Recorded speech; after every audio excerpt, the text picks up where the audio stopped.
DRS নয়, তাই umpire আমাদের ওপেন দুর্নীতি করে হারিয়েছে। পাকিস্তানের কাছে রীতিমতো বাচ্চা বনে কেঁদে হারলো বাংলাদেশ। পাকিস্তানের কাছে এ কেমন করে হারের পর যা বললেন আম্পায়ারকে নিয়ে লিটন কুমার দাস। বিস্তারিত জানতে ভিডিওটি না টেনে সম্পূর্ণ দেখার অনুরোধ রইল। ইউএর বিপক্ষে বাংলাদেশের ব্যর্থতার গ্লানি ভুলে পাকিস্তানের বিপক্ষে সিরিজ।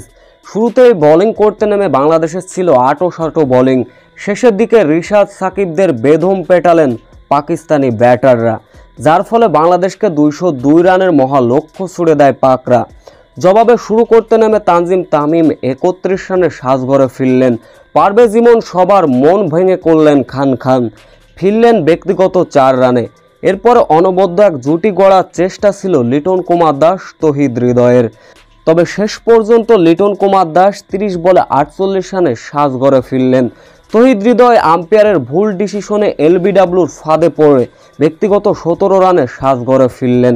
এরপর জাকির আলী একাই প্রচেষ্টা করেন দলকে জেতানোর, তবে শেষ পর্যন্ত জাকির আলীও ব্যর্থ হলেন।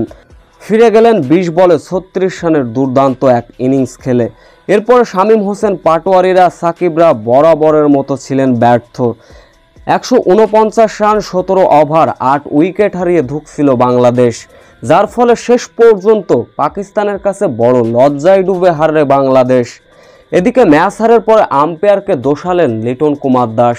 তিনি বলেন, আমি ফিরে যাবার পর তৌহিদ হৃদয় যখন দুর্দান্ত ব্যাটিং করছিলেন, আম্পায়ারে খেলার মোড়টা ঘুরিয়ে দিলেন, যার ফলে ম্যাচ হারের পরে আম্পায়ারকেই দোষালেন লিটন কুমার দাস।